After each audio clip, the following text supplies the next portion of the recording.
This your first time? Yes. Oh, what's your name? My name is Megan. I'm from Dallas, Texas. Oh, nice. This is my first time here, and this is my husband, Jesse. Your We're who? actually here. Hey, This is my husband, Jesse. hey, Jesse.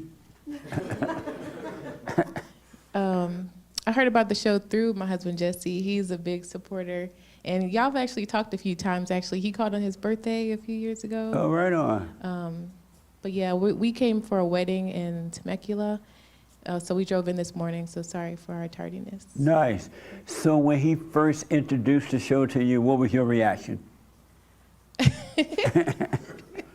I thought it was funny, you know. I think you're a funny guy, so I thought it was funny. And then You what know, happened? After the laughter was over.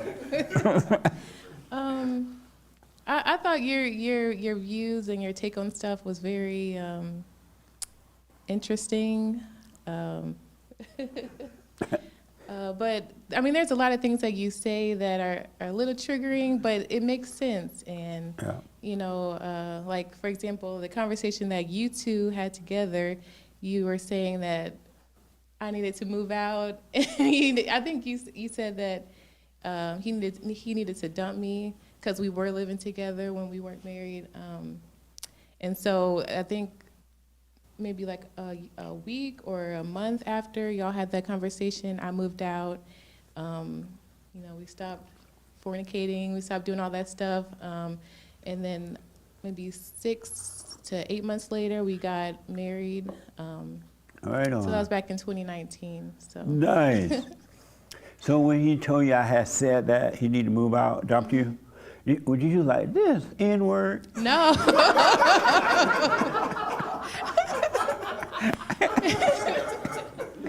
No, you know, I knew I wasn't living right. Like, you know, whenever I told my mom I was moving in with him, she was saying, you know, when's the wedding?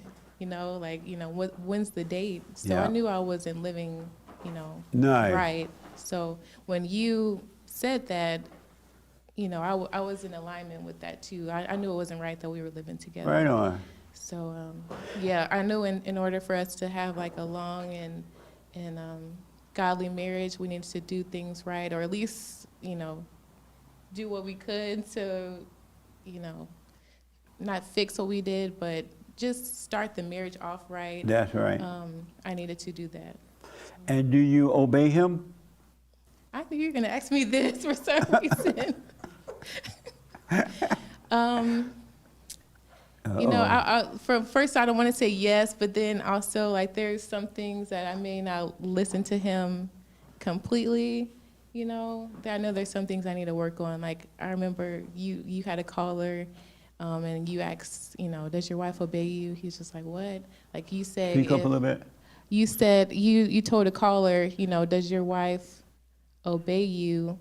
And he was kind of confused, like, what do you mean by that? And you said, well, if she were to go off and get candy or something like that, and you don't want her to eat that, like that would be disobeying you. And I obey him, I think, on like the big stuff, you know, as far as like following his direction, but like maybe like little stuff, like he doesn't like me to eat sweets like that, you know. And maybe I go off and have like a donut here or there, you know, so like stuff like that. So I wouldn't say I'm like 100%, but. And why maybe not like- 100%? That's a good question, but that's just something that I have to work on. Yeah. Just because it's just like maybe like a.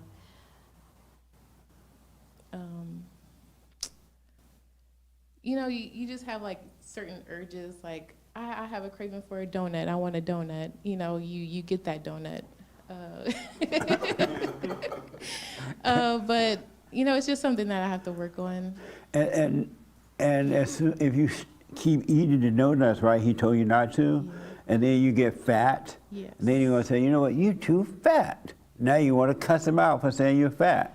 But if you had listened, you would have never gotten fat, and he wouldn't have to remind you that you're fat. Yeah, no, exactly. Like I do realize the times that I do like not listen. I realize later on how what he said could have benefited me, in, Yep. you know, in the future. Because we just recently had a baby, 2 months ago. Congratulations. Thank you. Our A first boy was or born. a girl? Ooh, it's a girl. Yeah. But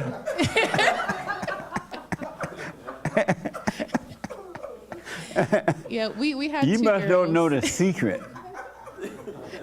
There's a secret to making the boy first, but I can't say. What a baby. But yeah, there's certain things Well, that congratulations, though. Thank you. Thank you.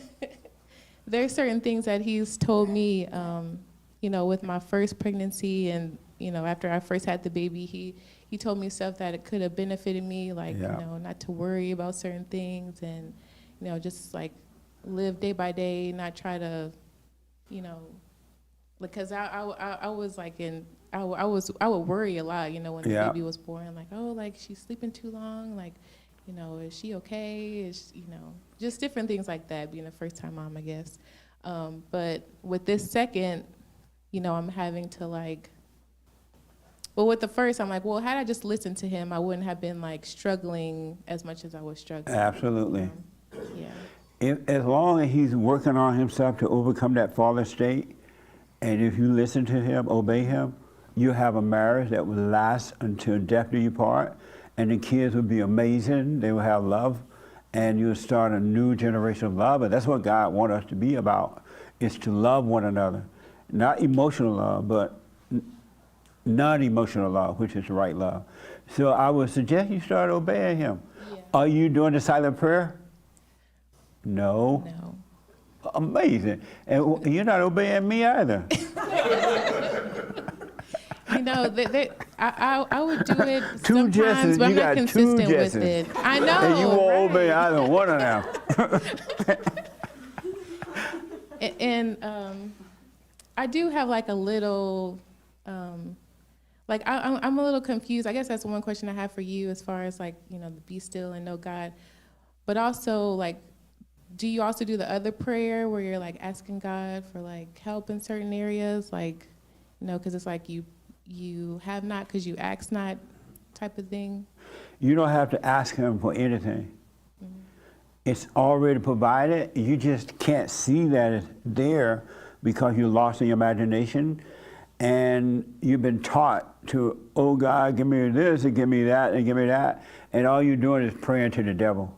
Mm-hmm. And when you pray like that, you don't know what you want anyway. We don't know what we want. We don't know what we need, so it's all vanity, it's all vain.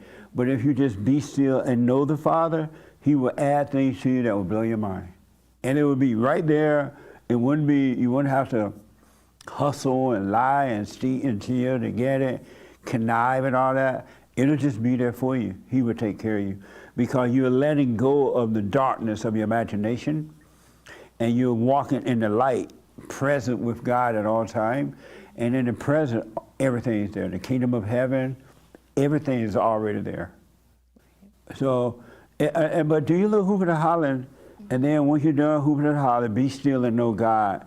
And eventually you will see that the hooping and hollering was a waste of time. You know what I'm saying? Yes. And that way you'll know it for yourself, not just because I said it. Right. So have you even tried it at all? I do. And what it's happened just- when you did it? I don't do it for very long just because I think the thoughts, like, you know, start coming up like, oh, I need to start, you know, getting breakfast together, or just like the routine of life. Yeah. Just, you know, instead of just slowing down and just being still, just trying to just, you know, get stuff done. And that's the devil. Mm-hmm. Give you all these things you have to do. What I want you to do, I encourage you to do, is practice when that first thought comes. Until you start, eventually you will catch the first thought too, but when that first thought comes, be sure to omit the second thought. Don't go with the second one, period. Because what the devil does, he give you a first thought to try to catch you up, and once he got you, he give you a second thought, and a third one, and a fourth one, and now you feel like you got to get up to make breakfast right away. Right. But try to omit at least the second thought for now. And then eventually you're going to catch the first one through too, and the devil won't be able to move you. But he always give you one. He give you one. Have y'all noticed that? He'll give you one thought, and then right away he'll give you another one, and now you're caught up. And that's all evil is from the devil. What God want to bring, this is you, and God want to bring you out of the imagination. And you start seeing it, and when you're seeing it, it's dying. It's disappearing. Right. And so don't listen to that at all. Okay. And for a while, you're going to fall in and out of it, but don't judge yourself when that happens either. You stay with it, and it works.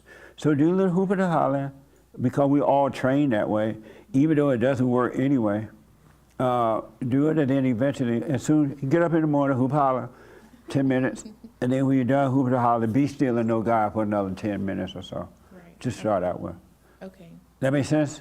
Yes. Yeah. And what would you recommend, I guess, for somebody like me that does have, babies, that usually they're my alarm clock. So whenever I'm getting up in the morning, I'm either like, giving them milk or changing diapers. Like, do you recommend getting up earlier, like before they get up? In the What time do they get up? Normally, around. Like 6 a.m. is usually. They normally, start time. and that's when you start feeding them. 6:30, yes. Mm-hmm. Yeah, get up a little early. Let's say they're gonna wake up at 6, right? Mm-hmm. Get up at 5:30 or 5:45, and have that little quiet look around the house, your room. Yeah. Have a little quiet time. I guarantee you get up with total patience and insight, and you'll feed them with perfect love. It wouldn't be stressful at all. Even if they whining and carrying on, it wouldn't bother you one iota, because you would be in the present. Right. So yeah, you get up in 5:45 or something like that. Okay. All right. Yeah. Thank you. I not bragging or anything, but I have to get up every morning at 3 a.m. right? And we did the men's forum this past Thursday. I went to bed late, and I closed my eyes for a moment, and the moment was gone. 3 o'clock was there. I'm like, what the? My eye was all heavy and tired and did not want to get up. But I got up and I did the prayer, and I made it to work and did what I had to do and took a nap later. You know what I'm saying? Yes. It's going to work out for you, but you got to let go, because what's going to happen, all the stress and everything will disappear. When anger disappears, stress disappears, worry, doubt, anxiety, fear, all that stuff disappears, because it's the nature of the devil, of evil. Right. Did you forgive your mother? I did. How did that go? It was interesting. And it was really my husband, Jesse, that encouraged me to do it. So it was actually right before we got married, I forgave her. She was, fixing my wedding dress. She was taking up my wedding dress at the time. And we were just kind of just talking about different things. And, her and my dad, they're actually divorced. My mom and my dad, they were married for, I think, about 20 years. And they got divorced. But I did tell her that I forgave her for everything that I guess transpired between her and my dad. And she was like, what you talking? And she tore up the dress. No, she was understanding. She was understanding. Nice. Yeah. And I forgave my dad too before that as well. You're on the track. You're on the right track, one step at a time. Now that you're married, and especially with kids, you start to have kids, you want to pass love down to them. Right. And as you're overcoming that anger, it's being replaced with perfect love. And your kids won't have to go through what you've gone through, and they will, when they start their family, if they do, if not, they'll pass love into the world. Right. And that's what we need. Yes. Amazing. Yes. Any other questions? Not right now. Okay, if you do, let me know. Okay. Thank you. You're welcome. Jesse, how you doing, man? All is well. So I'm glad you making your wife right before you married her. Yeah. You started out right. Yeah. And any question about anything? For me, it's a silent prayer. It's tough for me as well. Because when I close my eyes, I don't know, I feel like I go into a civil war in my head. Yeah. And I want to make it stop, so I open my eyes like, okay, I'm done. You know? So I don't know how to you know, Good. How to what? how to go through with sitting there and the head's just going crazy like that, you know? Yeah. You sit there and you watch the war happen. And just know you're not in that war. It's been going on inside of you forever, all your life. Now you're watching this war happen. Like watching a war movie on TV. You're sitting there watching a war movie. You're not in there, but you see all the action and commotion and stuff going on, right? Just sit there and watch it. And then the devil going to try to make you feel anxiety, restless, or whatever, right? Feel that. Let yourself feel that. And he is dying. And after a while, I'm telling you, man, it gets easier because the imagination become weaker and weaker and weaker. So it's just the rough part of the war. But if you see it through and it feel like you're dying, like your body is just having a fit, that's the spirit of evil inside your body having a fit. It's not you. That's the spirit of the evil inside your body and mind, feeling anxiety or can't handle it. It is not you at all. So sit there 10 minutes, 15 minutes, and just get up and go your way. And the devil going to tell you, oh, you were in your head, you were in the war. Don't believe it. It was not you. Yeah. Thank you. And it's going to be hard in the beginning because you've been living in your head for so long, but it will get easier. It will, I'm telling you. Because I started out the same way. It was a mess. But thank God he caused me to stay with it. And now when I do it, it's nothing. It's really nothing. If a thought comes, I can see it. That's what I'll tell your wife. Try not to obey. Let's say you find yourself obeying that first thought. Do not obey the second one. Whatever it's telling you, don't obey it. Because if you obey the second thought, now meaning that if you just believe it, right?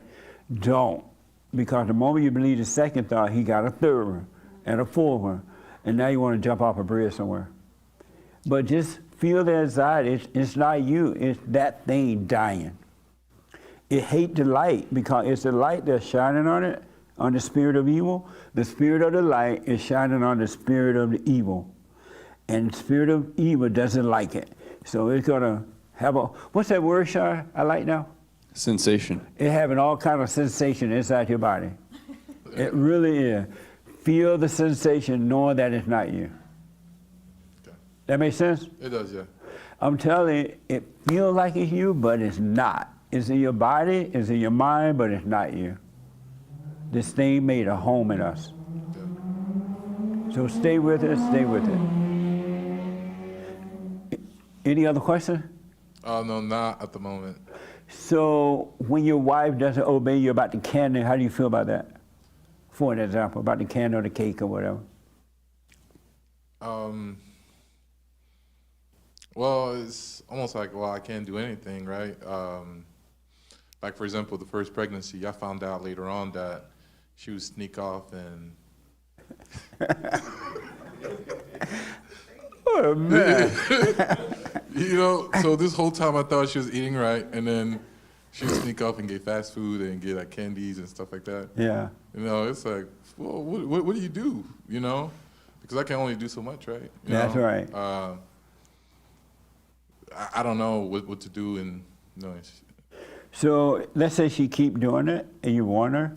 Sounds like she's not gonna do it anymore, but let's say she does, and she get fat, you dump her. The marriage is over. I told you not to get fat. It's not healthy and not good for the children. I don't want no fat woman. Bye.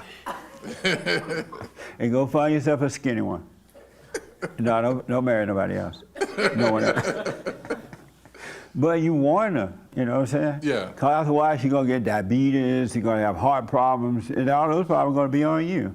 Yeah, yeah. So Essentially, yeah. that makes sense? Yeah. That makes sense? Yeah.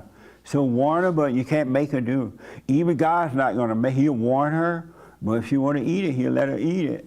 And when she get fat, he'll dump her.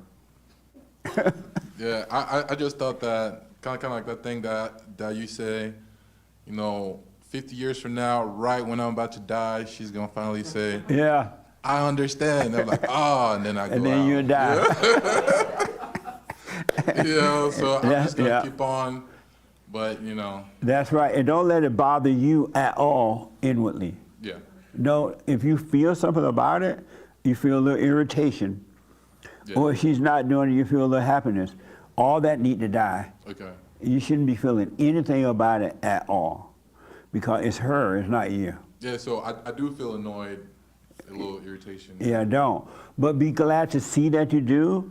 Feel it and let it die. Let it pass. And that's overcoming the ego, overcoming the devil. It's not, and when you feel it, don't blame her that you're feeling that way. And don't make up the excuse, I'm feeling that way because she won't listen. Yeah, That's just another lie. You're feeling that way because the spirit of evil, that part is still there. And you need to see it so you can overcome it. it's more about me than. It's always about you. Yeah. It's never about her. Yeah. And whatever she's feeling is never about you. Whatever your enemy, whatever you feel about your enemy is never about the enemy, it's about you. It's what's inside of you. Because if it wasn't inside of you, you could never feel anything. It was already there before you met her too. So it's never about her. Whatever you feel, don't let the devil tell you it's because of what she did. It's not. It's because that spirit is already there. And you're overreacting. And so be glad for the feeling and let it pass. Just notice it. Don't yell at her because you feel it. Don't do anything. You feel it. Yeah. All right? Thank you. Yeah. That makes sense? It does. Yeah. But the devil tell you, oh, she won't listen to you. She's doing this. You told her not to. He's lying to you. Yeah. That's not why you're feeling that. It's just something else you need to overcome. Amazing, huh? Yeah. Nice. Well, I'm glad you guys are here. Any other question? Not at the moment. Nice. Have you ever told your wife Satan is her daddy?